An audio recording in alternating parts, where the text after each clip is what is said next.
Hi guys, and welcome to another video, and once again we're talking about the CWL announcement that went down on Wednesday. It's given us a lot to talk about, and today I'm going to bring in a good friend from the CWL, Fox. Thank you very much for coming on with me, and we're actually going to be discussing the amateur circuit that was announced and touched on just a little bit, but we want to dive into it a little bit more. Fox, anyway, how are you doing today, my man? I'm doing all right, man. You know, I'm coping with the end of my relationship with the blackout beta. You know, it's been real rough. It's been difficult. Like, it's got me out here doing stuff I wouldn't usually do. Like, the other day I went out and bought a tea tree oil face mask for myself just because I needed to fill that time, man. I had hours of my day dedicated to that beta. You know, I went out here and bought 3 bottles of argan oil all at the same time in 3 different orders for my hair. Like, I just got to do something with I'm playing Final Fantasy 12 again.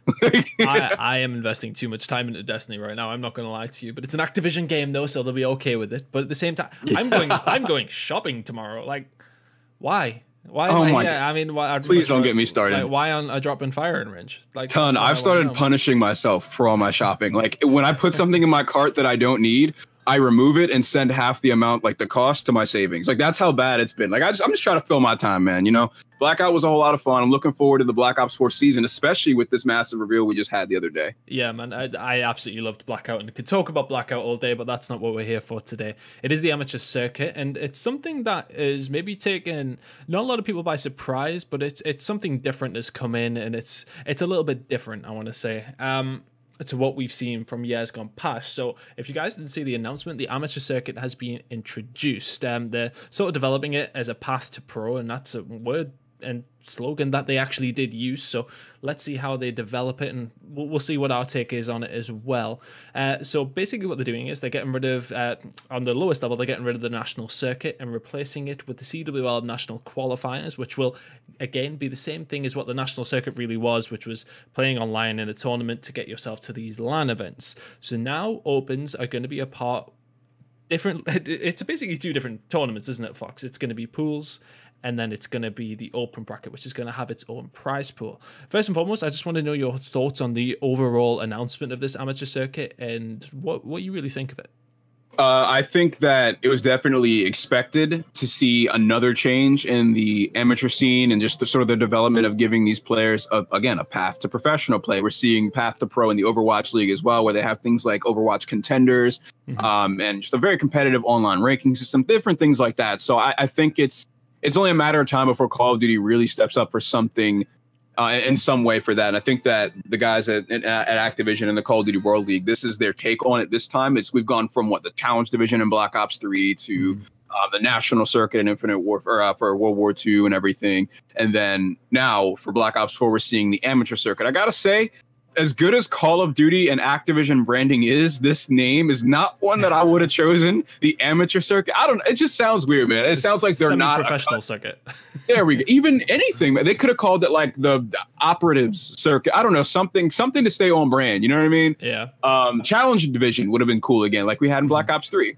Yeah, okay. I think it would have sounded cool. I agree. It's sort of putting people in the you're not good enough bracket, but at the same time, it's like that is what it is. I suppose if you're not, I mean, to be fair though, there will be some teams who go into the amateur circuit that will, so to speak, be pro. You know, I mean, it's not stopping organizations from giving them salaries and that sort of thing, which is probably one of the selling points for the amateur circuit. I think that's what they want to do. They want to make sure that some players and some teams who are still just on the cusp of being good enough to get into Pro League can still sort of make this their livelihood. And I want to touch on a couple of reasons why I think that's probably what they're aiming for.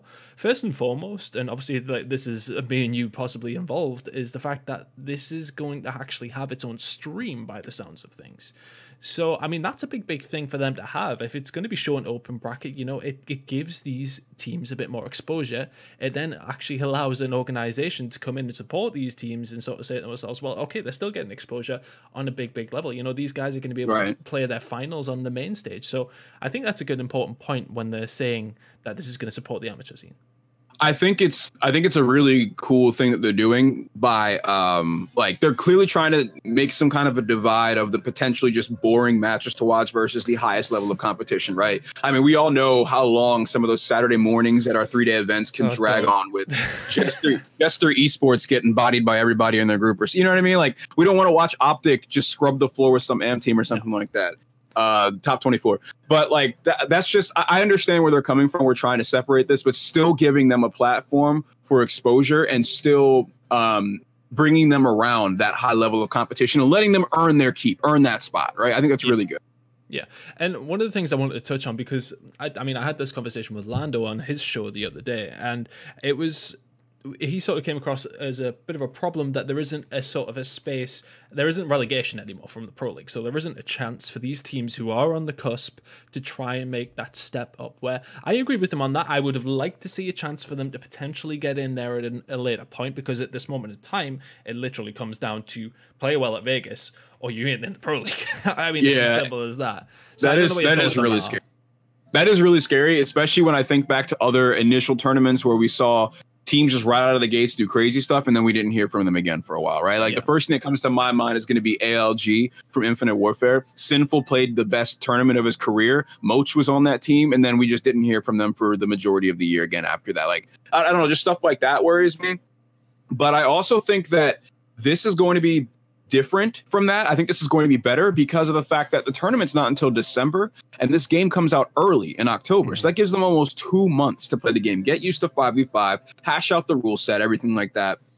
So that's one thing that stands out to me. Now, to your other point about the amateur circuit being separate and everything, and how scary that might be for them kind of being trapped there once the pro leagues are set. I think it's going to come down to how much support is put into the amateur circuit to make it like well worth their time. You know, and I think that if they're flying these teams out to the tournaments and they're playing in these online things, I think they're going to have a healthy prize pool for them. I don't see them not making it worthwhile with the improvements. Yeah, I mean, we've seen the prize pool improvement, and a lot of people said that it's just basically because it's 5v5, it's increasing because there's 16 more players in the Pro League, that sort of thing. That's why the prize pool has actually been put up. But some of that prize pool is obviously going to be dedicated towards the amateur circuit, of course. I mean, I don't think it's going to be a low amount. I would presume it's going to be something like $50,000, $30,000, somewhere in between that, I would imagine. 25 at the least, I would say. So I mean, these are just numbers that I'm coming up with, by the way. I don't know for a fact what I was about to say, you're just throwing darts at a dartboard right now? I'm just coming up with numbers that I think it could be in and around. It wouldn't surprise me if it's something like that. So I think if it's that amount of money, then, you know, if you're at the top level of it, you can make probably some more money than some teams could potentially make in the Pro League if you get good and if you are consistently doing it at that point. And this is going to lead me on to their other route in the so-called path to pro. Every single team in the Pro League has to have a substitute from an amateur team. So, I mean, that's their route in, right? That has to be it. You know, if you perform well in the amateur circuit, then you could potentially be picked up fully by these Pro League teams. Yeah, I think that's really cool to give them kind of like just to require the Pro League teams to have that replacement. You don't want a situation before where we saw like how Splice lost Jerd and had to get Fellow. Nathan for Epsilon just disappeared, just vanished. He's gone. He's gone. Casper the Ghost, he's vanished, right? We don't want situations like that. That messes up the tournament. That messes up so many, like more than just that team, right? Yeah. So I think it's really good that they're mandating that from the jump. And all eyes are going to be on the amateur circuit and people that make it into the amateur circuit. Yeah, and it also gives players who throughout the year are going to like start to be turning 18. It gives them an opportunity to jump in. So, you know, you've got substitutes. I mean, oh God, his name's, is it Simp who's on E United? He was. I think they released their whole team though, their whole S&D team. But you got players like that who are turning 18 throughout the season, and then they can still come in as a sub once they turn 18, and then they can be in. Well, actually, don't quote me on that because I don't know if the subs are locked at some point, but you would imagine it would be at the same time. We also can talk a little bit about how roster locks are, you know, we can make changes in their team. The players can make changes in their teams more often this year. I don't know if that applies for substitutes, that sort of thing as well, but theoretically, if it did, you know, it's going to allow these players who are at the top level, who are just turning 18, can be subbed into teams and then given their opportunities. I'm really interested to see around subs how often they're able to use them. Like, is it just a emergency thing? Is it okay, well, we're playing a different team this week, can we try out this guy instead sort of thing? Can we switch him in for a map? You know, we see it in League of Legends where typically the Korean teams would bring in different players for different times in the circuit. I was about to say a different map. They play the same map all the time. But you know what I mean? It's like I'm interested to hear some more information on substitutes because I think it could be a big thing within the scene. I don't know what your thoughts are on subs and whether that could be the so-called path to pro. Something tells me that we're not going to see them allow teams to swap players out between maps. I think that maps will probably be a little bit too much, but between series, maybe what, like at LAN events or in Pro League. Like, what do you think? Well, I suppose at LAN events they wouldn't be able to do it because the amateurs will be playing, so to speak. I think it's still quite unclear, but from a theory point of view, I think Pro League, I don't see why not. If no, they're not playing at the same time, they could always be flying them out and they could always be there for an emergency, but I suppose we don't know too much about it yet. Yeah, and I think it's going to be cool because these organizations are definitely going to want their sub out at the venue with them. Like, what if one of your players is violently ill some morning and you need that player? Like, he's been sitting there with the rest of the team, practicing, listening, learning, and still he's now was available to hop right in. So I think that'll be really cool. I just hope that, I really hope that the teams take it seriously enough to really invest in their substitute players. And really see this as an opportunity to maybe alleviate personal issues or even just try new things out without having to sign a whole new player. Yeah, and it's so, as you said, you're right. You can try things out. It's not a case that, so if you got a sub and you're playing with them, if one guy's not available or something like that, and then somebody's not pulling their weight on the team, and you want to make a roster change, there's going to be opportunities for these amateur players who are your substitutes to make their jump into the Pro League. And that seems to be the route that the CWL have taken.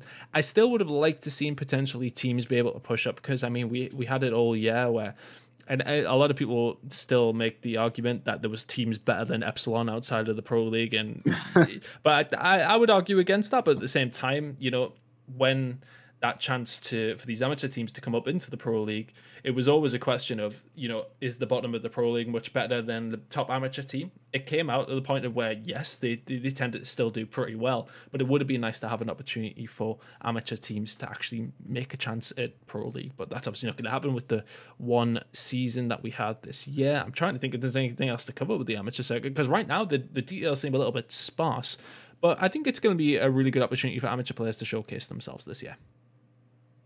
Yeah, I'm happy with any opportunity that the Call of Duty World League is going to put forth to give the amateur players more of a stage and more of an opportunity to prove themselves. I really like that the Call of Duty scene in general has such great emphasis on that.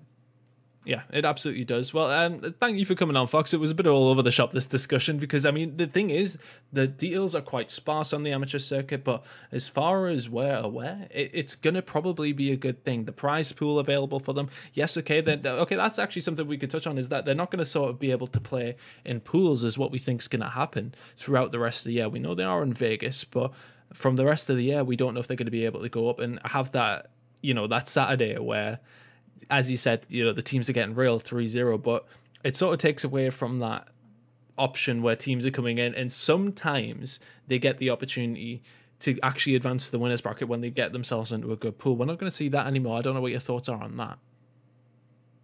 It's going to be a weird adjustment because we've been so used to that, but I'm much more optimistic about a lot of the changes that Activision are looking to make here, because I think it's going to be a big risk. I think it's going to be uncomfortable, and I think that people are going to have to get used to this change. But I feel like we should not wave a hand at the potential greatness of it all. Yeah, absolutely. I think you're right. I think, you know, it could potentially build something for these amateur players. There's often been complaints that if you weren't in Pro League, what have you got to play for? But now you have something to play for. You have a goal to make. You know, you have. I mean, you're going to see potentially. I seen a discussion on Twitter the other day. You're potentially going to say players playing maybe a little bit selfishly, if anything, because there is only a route for single players to get in, or you can't come with your team into the Pro League or into a pro team. So you're maybe going to see some selfish plays from players coming in saying, "Well, I need to drop a 50 bomb, so somebody picks me up." You know what I mean? So there's that side of it, but I'm interested to see what happens. It's a deep discussion that you can have once we know all the details, but I think it's a very, very interesting topic, and it's going to be interesting to see how it plays out. But Fox, thank you very, very much for coming on. You can go and check Fox's YouTube out. It's Fox the Don on there, and it's Rondez Fox on Twitter. Did I say that right? Is it Rondes? I always, yeah. I'm never sure. I'm never sure when I call it. I just call you Fox. You say it like you spell it. You got it, man. Yeah, it's cool. It's cool. Right. Okay. Well, thank you very much for coming on, man. And we'll hopefully see you on the video, on the channel again soon. My words are all over the shop. I'm going to end the video here. Guys, thank you very, very much for tuning in once again. Please leave a like on the video and subscribe if you're enjoying the content. We'll be back with another CWL video in the next couple of days. We'll see you then.